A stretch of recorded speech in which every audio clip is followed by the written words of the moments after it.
Hello student, BSc third year English medium unit first paper second complex analysis, जिसमें जो हमारा topic है वो है एनालिटिक फंक्शन।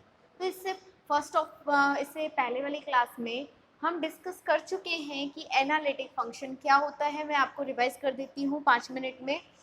एनालिटिक फंक्शन,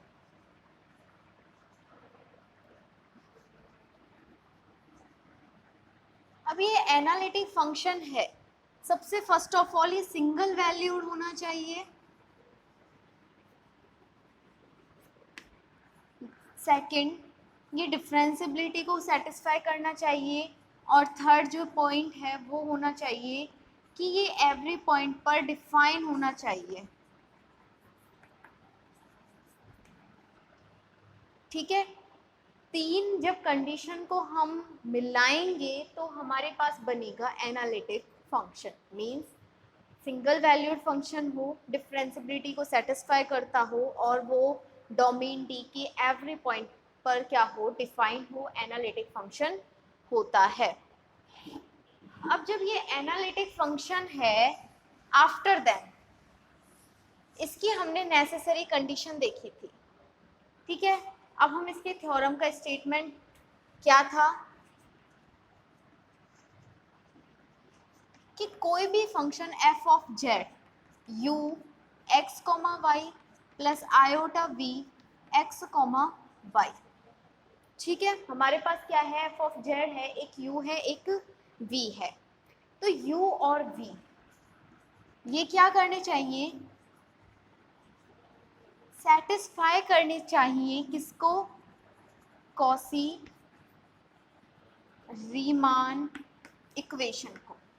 और what is the Cauchy Riemann equation, del you upon del x del we upon del y del you upon del Y minus del we upon del x. तो ये होती है हमारी quasi Riemann equation, जिसको हम अब satisfy करेंगे।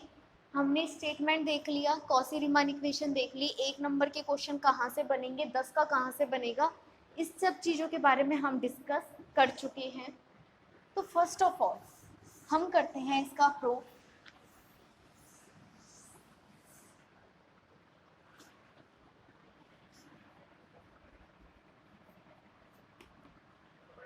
हमारे पास एक फंक्शन है w बराबर एफ ऑफ जेड। ठीक है, तो मैंने आपको लास्ट क्लास में डिफाइन कर दिया कि हम कैसे उसे x और y में चेंज करेंगे। ठीक है, let F of Z is be analytic function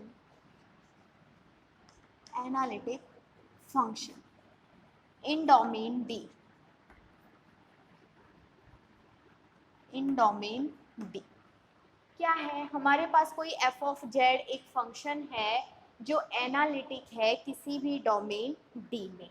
जब ये हमने एनालिटिक लेट कर लिया है, हमने सपोज कर लिया कि ये F of Z analytic function है, तो जो इसका डिफरेंशियबिलिटी को सेटिस्फाई करेगा, एनालिटिक है तो डिफरेंशियबिलिटी को शो करेगा, then it is defined every point of D and satisfy the differentiability condition and f dash z। ये क्या है, एफ डैश जेड है, डिफरेंशियबिलिटी कंडीशन को क्या करेगा, सेटिस्फाई करेगा। तो एफ डैश जेड क्या होगा, उसमें एग्जिट करेगा, एग्जिस्ट इन डोमेन डी। तो ये हमने डिस्कस कर लिया कि जब हमने एफ ऑफ जेड को एनालिटिक फंक्शन लेट करा है तो वो डिफाइन भी होगा, वो सिंगल वैल्यूड भी होगा, वो डिफरेंशियबिलिटी को सेटिस्फाई भी करेगा। और डिफरेंशियबिलिटी को सेटिस्फाई करेगा मींस एफ डैश जेड का क्या होगा, एग्जिट होगा उस डोमेन, उस नेबरहुड में। ओके, अब F dash Z limit Z tends to 0, del Z tends to 0।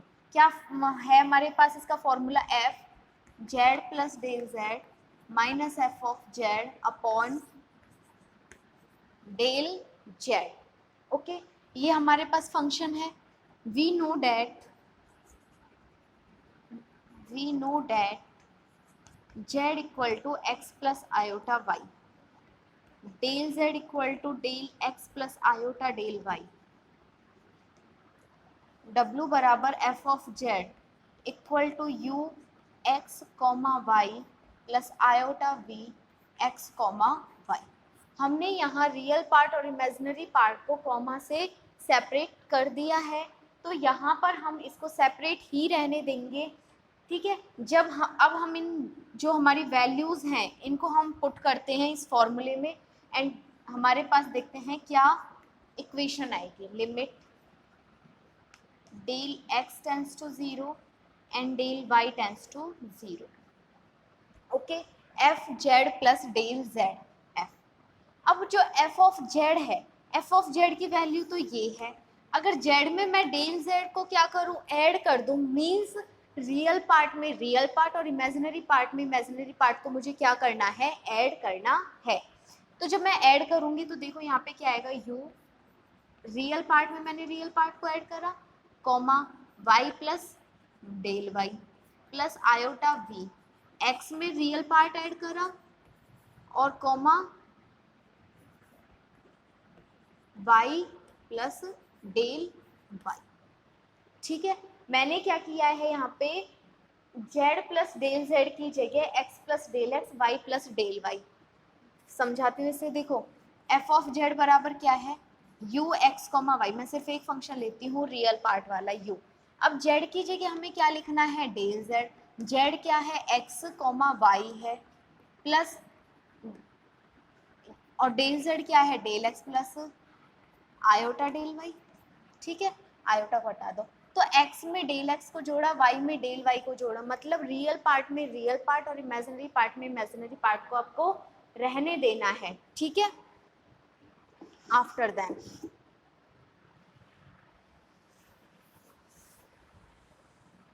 इसको मैं ऊपर लिख देती हूँ ताकि क्लियर आप लोगों को दिख जाए।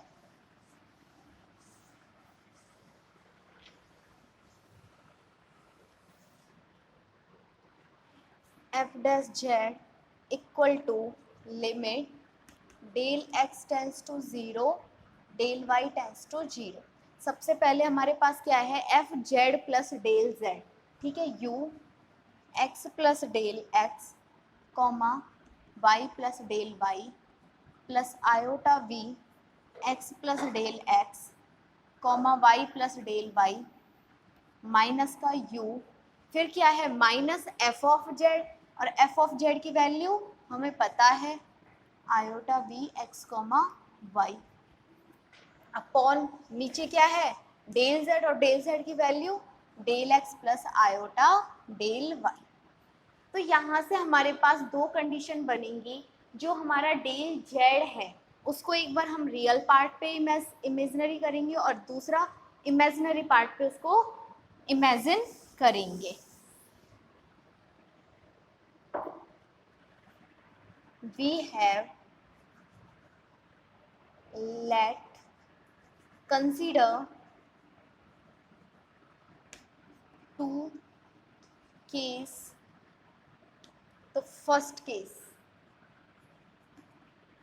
when डेल जेड, ठीक है, किस पे हो? रियल पार्ट पे हो, del Z equal to del x. तो हमने क्या किया है? जो डेल जेड को किस पार्ट पे लिया है? रियल पार्ट पे लिया है। रियल पार्ट मीन्स देखो ये क्या कौन सा होता है? एक्स, और ये कौन सा होता है? वाई। यानी कि यहाँ इमेजिनरी नंबर्स आएंगे, यहाँ रियल नंबर्स आएंगे। तो हम सबसे पहले केस में क्या इमेजिन कर रहे हैं? जो डेल जेड है उसको हम कहाँ ले रहे हैं? रियल पार्ट में। Means del Z takes to real part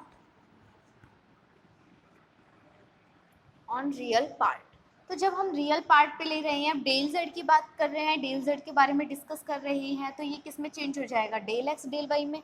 जब हम एक्स एक्सिस पर बात करेंगे तो वाई क्या होगा, जीरो, मीन्स यहाँ से जो डेल्टा वाई हो जाएगा वो क्या हो जाएगा, ज़ीरो। जब हम रियल पार्ट की बात करेंगे तो रियल पार्ट पे ओनली रियल नंबर्स आएंगे, इमेजिनरी नंबर नहीं आएंगे। जब इमेजिनरी नंबर नहीं आएंगे तो हमारे पास जो इमेजिनरी नंबर्स हैं वो क्या हो जाएंगे, ज़ीरो। ओके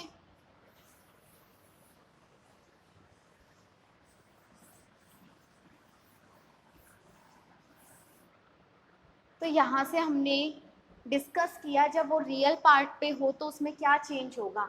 अब जो ये वैल्यूज हैं इन्हें हम फॉर्मूले में पुट करते हैं, put the value in F dash Z, then we gate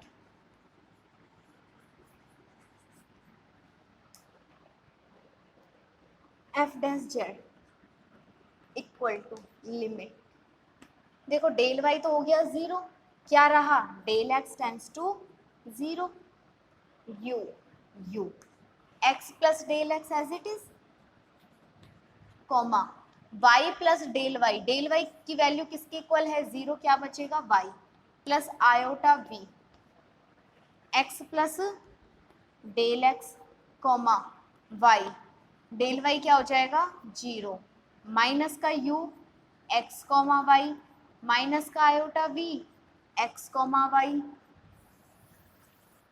ठीक है। नीचे क्या आ जाएगा, डेल एक्स, डेल वाई है वो क्या हो जाएगा, ज़ीरो, उसको आयोटा से मल्टीप्लाई करोगे तो जीरो, जब डेल एक्स में जीरो ऐड करोगे तो डेल एक्स। तो फर्स्ट कंडीशन में हमारे पास ये वाली इक्वेशन आएगी जिसमें U x plus del X comma Y iota V, U और वी के हमारे पास पार्ट आ गए। अब जो u है जो हमारा रियल पार्ट है उसको वन साइड और जो v वाला पार्ट है उसको हम वन साइड सेपरेट करते हैं। इस केस को ऐसे ही लिखा रहने तो एज इट इज, क्योंकि अभी हमें केस सेकंड पढ़ना है ना। आप लोग इसके बाद जो मैं लिखूंगी उसे नोट करना, F dash Z equal to limit del X tends to zero. अब हमें u वाले पार्ट क्या करने हैं, वन साइड करने हैं, u X plus del x comma Y minus का u X comma Y upon del x plus iota मैंने कॉमन ले लिया यहाँ से, v X plus del x comma Y minus का v X comma Y upon del X. क्या किया मैंने, u वाला जो पार्ट है उसे वन साइड करा, उसको डेल एक्स से डिवाइड कर दिया, जो v वाला पार्ट है उसे वन साइड करा और उसको मैंने डेल एक्स से डिवाइड कर दिया। तो यहाँ से हमारे पास दो फॉर्मूले आएंगे, ठीक है, और वो दोनों फॉर्मूले आपको याद करने हैं आपको, क्योंकि जो हमारे ये फॉर्मूलाज हैं ये हमारी जब हम क्वेश्चन को सॉल्व करेंगे तो हम सीधा यहाँ से इन फॉर्मूलाज पे जाएंगे। तो यहाँ से अब देखो, आपने फर्स्ट ईयर में पार्शियल डिफरेंशियल इक्वेशन वाला चैप्टर पढ़ा था, उसमें चैप्टर था फिफ्थ, ठीक है। फिर आपने सेकेंड ईयर में पूरी बुक पढ़ी है पार्शियल डिफरेंशियल की, तो वहाँ से हम ये बता सकते हैं u का x के रिस्पेक्ट में हो रहा है, ठीक है, और u किस पे डिपेंड है, x पे भी डिपेंड है और y पे भी डिपेंड है। मीन्स जब कोई भी हमारे वेरिएबल हैं x और y वो दोनों पर डिपेंड हो, जो फंक्शन है वो x और y दो पे डिपेंड हो, तो दोनों पे डिपेंड होता है तो वो क्या होता है, पार्शियल डिफरेंशियल इक्वेशन होती है। और डिफरेंशियल इक्वेशन कब होगी, जो वो सिर्फ वन वेरिएबल पर क्या करेगा, डिपेंड करेगा। तो यहाँ पर जो u है वो दो वेरिएबल्स पर डिपेंड कर रहा है, x और y पर। जब ये दो वेरिएबल्स पर क्या कर रहा है, डिपेंड कर रहा है, तो ये एक पार्शियल डिफरेंशियल इक्वेशन होगी और इस पार्शियल डिफरेंशियल इक्वेशन को हम इस फॉर्म में लिख सकते हैं।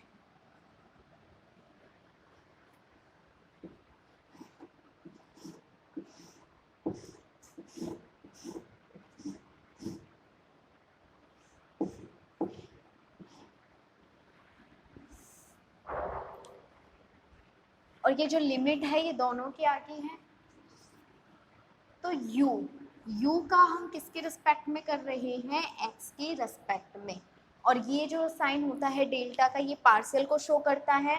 तो u का हमने किसके रिस्पेक्ट में किया, x के रिस्पेक्ट में। पार्शियल ही क्यों किया, क्योंकि ये x और y दो वेरिएबल्स पर डिपेंड कर रहा है। प्लस आयोटा v भी सेम तरह से x और y पर डिपेंड कर रहा है। जब x और y पर डिपेंड कर रहा है तो इसका फॉर्मूला क्या हो जाएगा, del v upon del x। ठीक है, तो इसे दे दो इक्वेशन 1। तो यहाँ तक हमने देखा जब डेल z हमारा रियल पार्ट पर है, रियल पार्ट पर मूव कर रहा है, तो इमेजिनरी पार्ट 0 होगा, और इनकी वैल्यूज हमने इस डिफरेंशिएबिलिटी वाले फॉर्मूलाज में पुट करी और हमारे पास एक कंडीशन आ गई। ठीक है, अब हम बात करेंगे केस सेकंड की, इसे जल्दी से नोट कर लीजिए। केस सेकंड में क्या होगा, जब जो हमारा डेल z है वो रियल पार्ट पे ना मूव करके अब इमेजिनरी पार्ट पे करेगा, और जब वो इमेजिनरी पार्ट पर मूव करेगा तो उसमें रियल पार्ट क्या हो जाएगा, 0।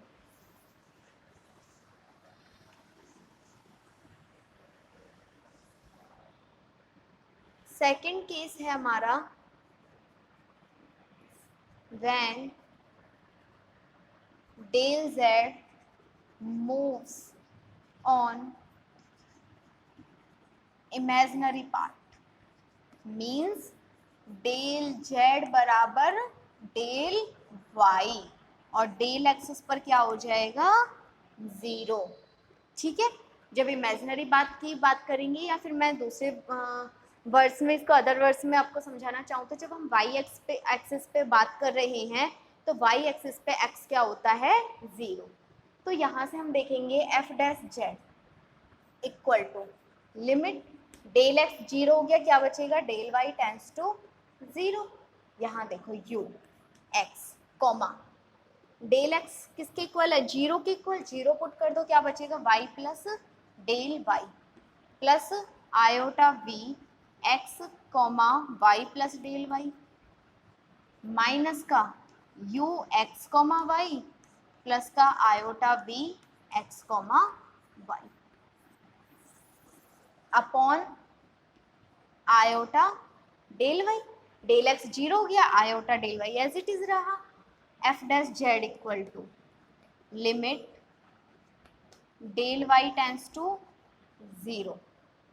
ओके, जब डेल y टेंस टू 0 है तो हम यहाँ से सेम क्या प्रोसेस करते हैं जो हमने केस फर्स्ट में किया था, u को रियल पार्ट को one side and imaginary part को वन साइड करते हैं, u वाला फंक्शन एक साथ लिखते हैं, x y plus del y minus का u x कॉमा वाई, और इसको हम डिवाइड कर देते हैं आयोटा डेल y से, प्लस का साइन आयोटा कॉमन है, v x comma Y plus del y minus का v, देखो माइनस का साइन है ना, माइनस का मल्टीप्लाई कर देंगे, v x comma Y upon iota del y। ठीक है, आयोटा यहाँ से आयोटा क्या हो जाएगा, कैंसिल हो जाएगा।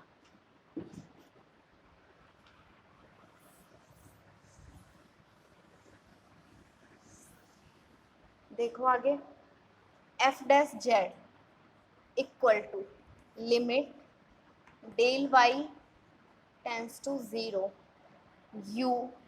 अब हम यहाँ डिस्कस करते हैं डायरेक्ट ही कि जो u है वो एक्स वाई पर डिपेंड कर रहा है और किसके रिस्पेक्ट में उसका डिफ्रेंशिएशन हो रहा है, y के रिस्पेक्ट में। जब u वन मोर वेरिएबल्स पर डिपेंड करता है तो वो कौन सी इक्वेशन होती है, पार्शियल। तो हमें यहाँ लिखना होगा u का हम कर रहे हैं y के रेस्पेक्ट में, आयोटा है ही, u का हमने किया y के रेस्पेक्ट में, प्लस v किस पे डिपेंड है, x पे भी है y पे भी है, मतलब इसका भी पार्शियल डिफरेंशिएशन होगा किसके रेस्पेक्ट में, y के रेस्पेक्ट में। ओके, तो यहाँ आयोटा है, जब हम क्या करें, यहाँ से आयोटा को हम हटाना पड़ेगा, तो आयोटा से ऊपर मल्टीप्लाई कर दो, आयोटा से नीचे मल्टीप्लाई कर दो, f dash Z equal to del u iota into iota del Y plus del we upon del y. F dash Z equal to ऊपर iota del you upon iota iota iota square, और iota square की value क्या होती है negative, del Y plus del we upon del y. Equation number 2। तो हमने जब दोनों केस स्टडी किए तो दोनों केस में जो हमारे पास वैल्यू आई है वो किसके इक्वल आई है, एफ डैश जेड के इक्वल आई है। जब वैल्यू एफ डैश जेड की इक्वल है इक्वेशन फर्स्ट की इक्वेशन सेकंड की, तो क्या हम दोनों को इक्वल कर सकते हैं? बिल्कुल। क्यों? क्योंकि दोनों वैल्यू किसके बराबर हैं, एफ डैश जेड के इक्वल हैं। तो from equation first and second, तो वहाँ था del you upon del x plus iota del we upon del x equal to minus का iota del you upon del Y plus का del we upon del y. मैंने दोनों equation को equal कर दिया क्योंकि दोनों वैल्यू ही किसकी हैं, एफ डैश जेड की हैं। तो यहाँ से हम कंपेयर करते हैं, आयोटा वाले पार्ट को आयोटा वाले पार्ट से करो और नॉर्मल पार्ट को नॉर्मल वाले पार्ट से कंपेयर करो। तो जब हमने नॉर्मल पार्ट को कंपेयर करा तो हमारे पास आया del you upon del X upon del we upon del Y. मतलब कॉसी रीमान इक्वेशन का एक पार्ट सेटिस्फाई हो गया। अब सेकंड देखते हैं। जब हमने आयोटा वाला पार्ट कंपेयर किया तो आयोटा का multiply del we upon del X, यहाँ से आयोटा वाला पार्ट माइनस का del you upon del Y, या इसे हम इस तरह से भी लिख सकते हैं del you upon del y equal to minus का del we upon del x. तो यहाँ से कॉसी रीमान इक्वेशन के दोनों पार्ट क्या हो गए, सेटिस्फाई हो गए। जब कॉसी रीमान इक्वेशन के दोनों पार्ट सेटिस्फाई हो गए, जब दोनों पार्ट सेटिस्फाई हो गए तो हम कह सकते हैं जो एनालिटिक फंक्शन की नेसेसरी कंडीशन है वो हमने प्रूफ कर दी है। तो हम आगे लिखेंगे यहाँ से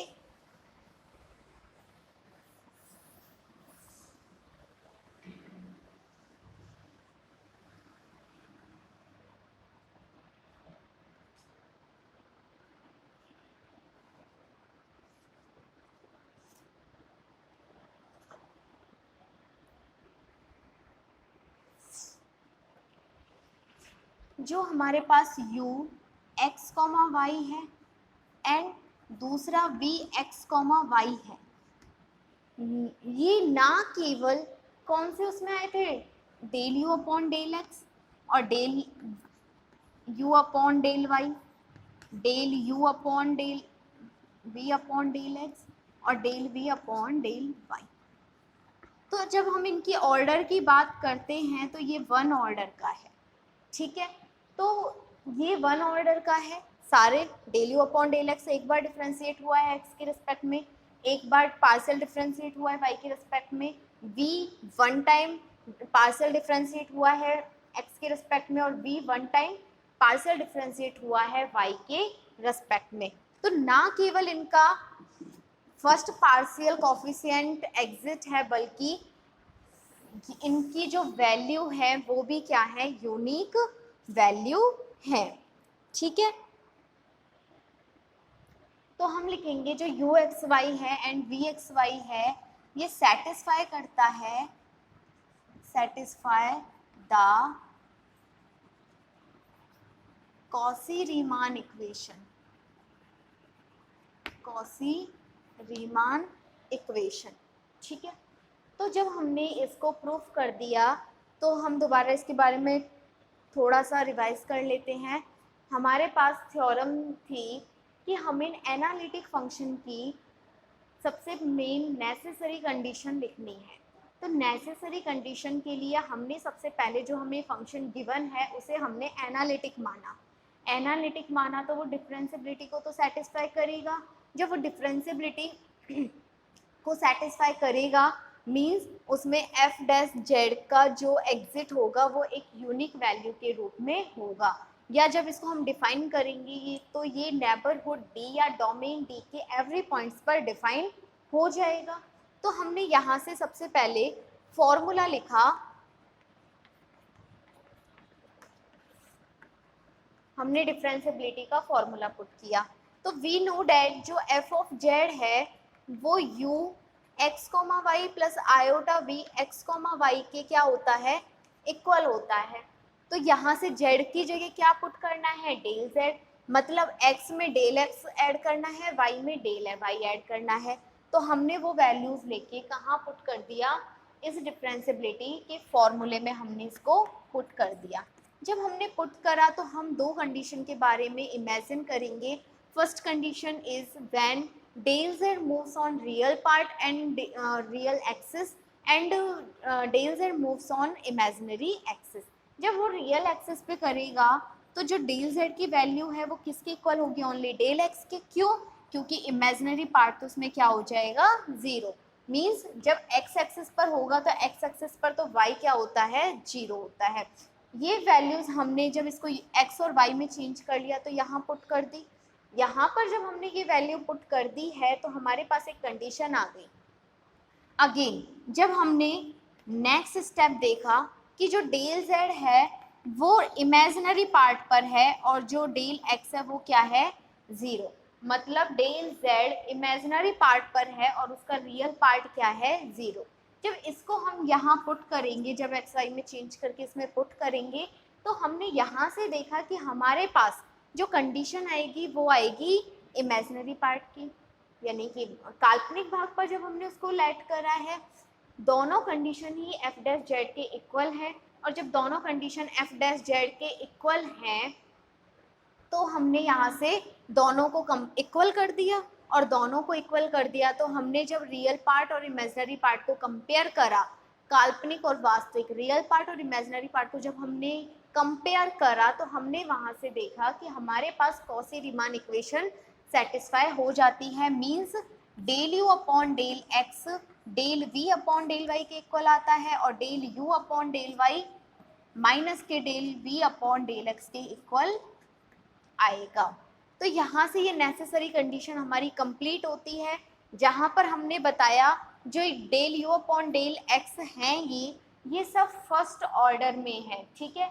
इनका वन टाइम पार्शियल डिफरेंशिएट किया है एक्स और वाई के रेस्पेक्ट में। तो यहाँ पर यू एक्स वाई क्या करता है, सेटिस्फाई करता है कॉची रीमान इक्वेशन को। तो जो इनकी वैल्यूज़ है वो यूनिक वैल्यूज़ होती हैं। जब यूनिक वैल्यूज़ होती हैं, एक वैल्यूज़ होती है, मीन्स वो एक एनालिटिक फंक्शन होगा। एनालिटिक फंक्शन होगा जो हमने लेट करा था वो भी हमने प्रूव कर दिया कि इनका वन टाइम एक्स और वाई के रिस्पेक्ट में हुआ है। इनकी कोई पर्टिकुलर वैल्यू आएगी, एक यूनिक वैल्यू आएगी। जब यूनिक वैल्यू आती है तो वो फंक्शन एक एनालिटिक फंक्शन होता है। जो ये एनालिटिक फंक्शन है इसका सेकंड नेम है होलोमॉर्फिक फंक्शन। तो आप कभी कंफ्यूज मत होना, अगर आपसे होलोमॉर्फिक फंक्शन की डेफिनेशन पूछे तो आपको सेम डेफिनेशन लिखनी है जो हमने एनालिटिक फंक्शन में पढ़ी है।